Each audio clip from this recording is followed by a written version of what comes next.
আব্দুর রাজ্জাক নামক এক আল্লাহর বান্দা। এই বান্দা আল্লাহ রাব্বুল আলামিনের কোনো হুকুম তিনি ছাড়তেন না। আল্লাহ রাব্বুল আলামিনের হুকুমকে সকলের আগে তিনি প্রাধান্য দিতেন।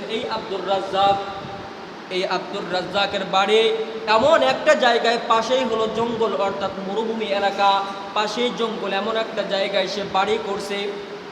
আল্লাহ রাব্বুল আলামিনের হুকুম যখন মসজিদ থেকে হাইয়া আলাস সালাহ,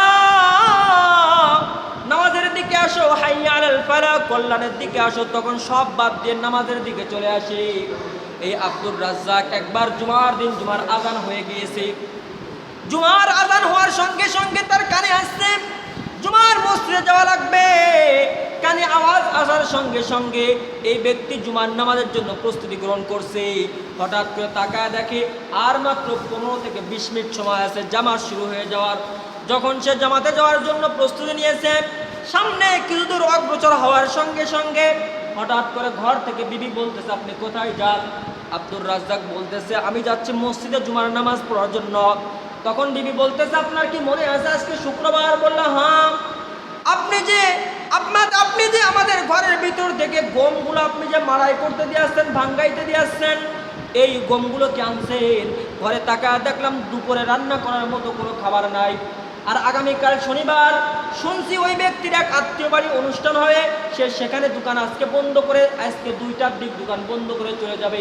আগামী শনিবার যেহেতু আসবে না, রবিবারের আগে আর দোকান খুলবে না। আমরা কীভাবে সংসার চলবে, খাবার বা কীভাবে খাবো?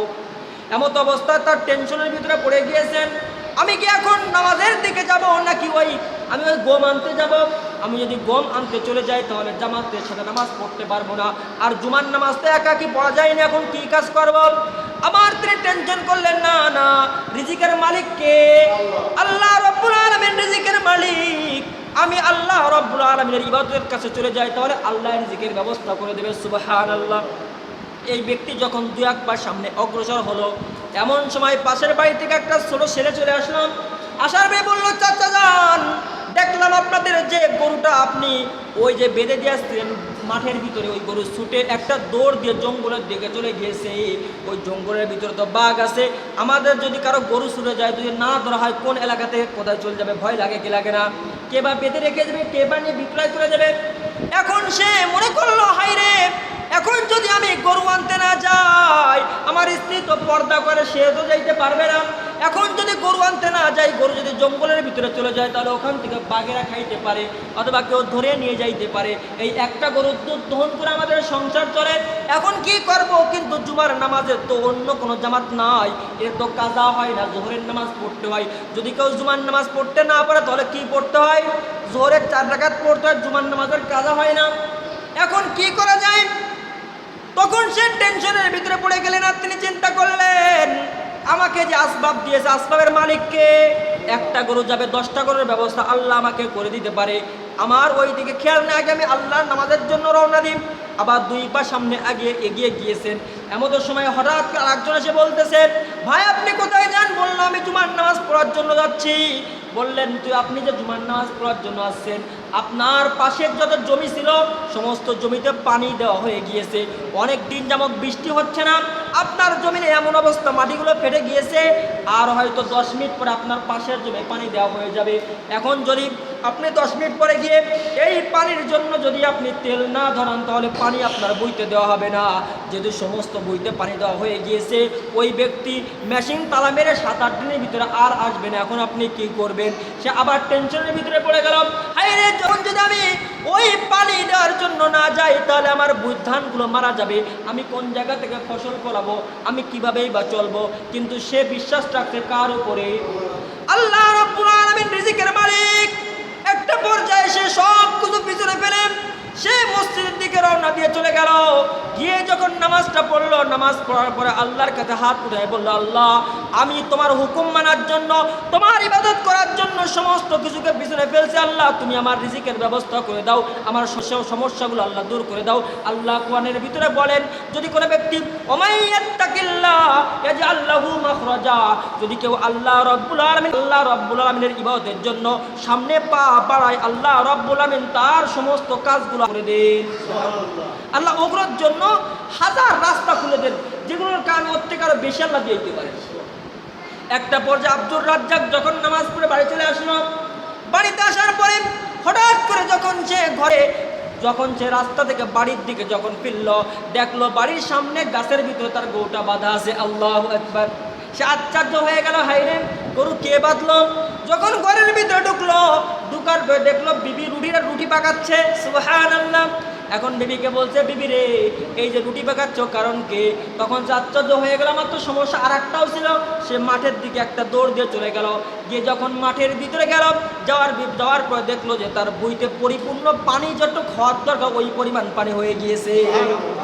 এখন সে বাড়িতে যে স্ত্রীকে বললো, বিবি রে, বলো এই সমস্যাগুলো কিভাবে সমাধান হলো?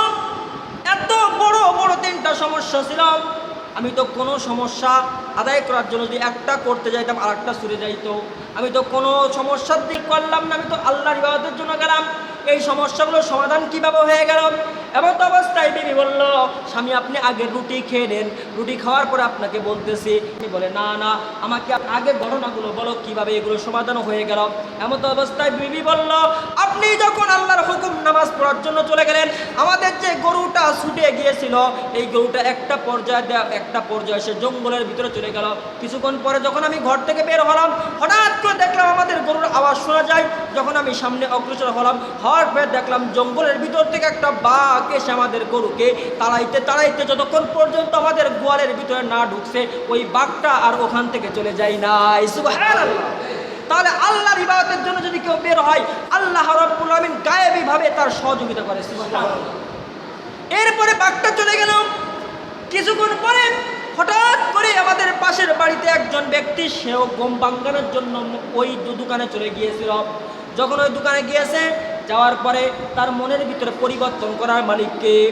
মন পরিবর্তন করার মালিককে, সে ওখানে যাওয়ার পরে তার যে গমগুলো নিয়ে আসছে, ওই গমের সাথে আমাদের যে গমটা ছিল ওই গমটাও সে নিয়ে আসছে।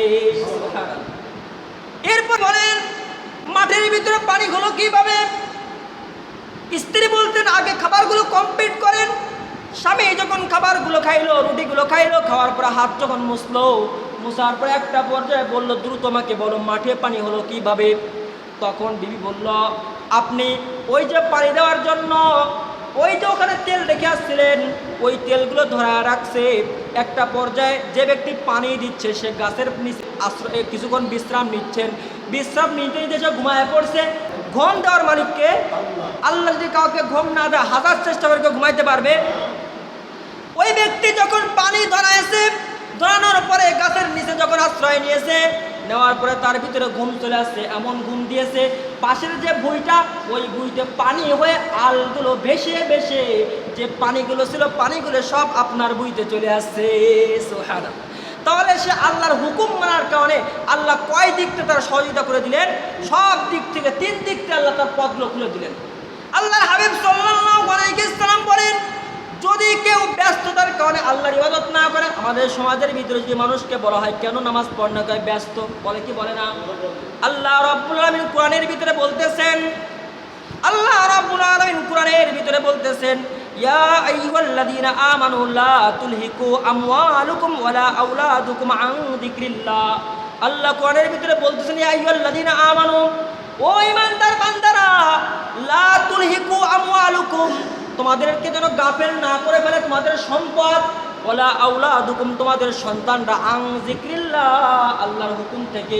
তোমাদের সন্তান এবং সম্পদের কারণে যেন তোমরা আল্লাহর থেকে গাফেল না হয়ে যাও। আমাদের সমাজের ভিতরে যদি কাউকে বলা হয় নামাজ পড়ার জন্য যাও, আমার পাটগুলো মাঠে আছে, বলে কি বলে না? আমার ধান আছে, ধানের বই নিতে হবে, আমি প্যাসেঞ্জার উঠাইছি, টাকাগুলো পাবো না। যদি আল্লাহ রাব্বুল আলামিন রিজিকের ব্যবস্থা না করে, হাজার চেষ্টা করে আপনি রিজিক পাবেন, কারণ রিজিক কে দান করেন? আল্লাহ রাব্বুল আলামিন কোরআনের ভিতরে বলতেছেন, তোমাদের সম্পদ এবং সন্তান এই দুইটা যেন আল্লাহ থেকে ফেরায় না নিয়ে দেয়।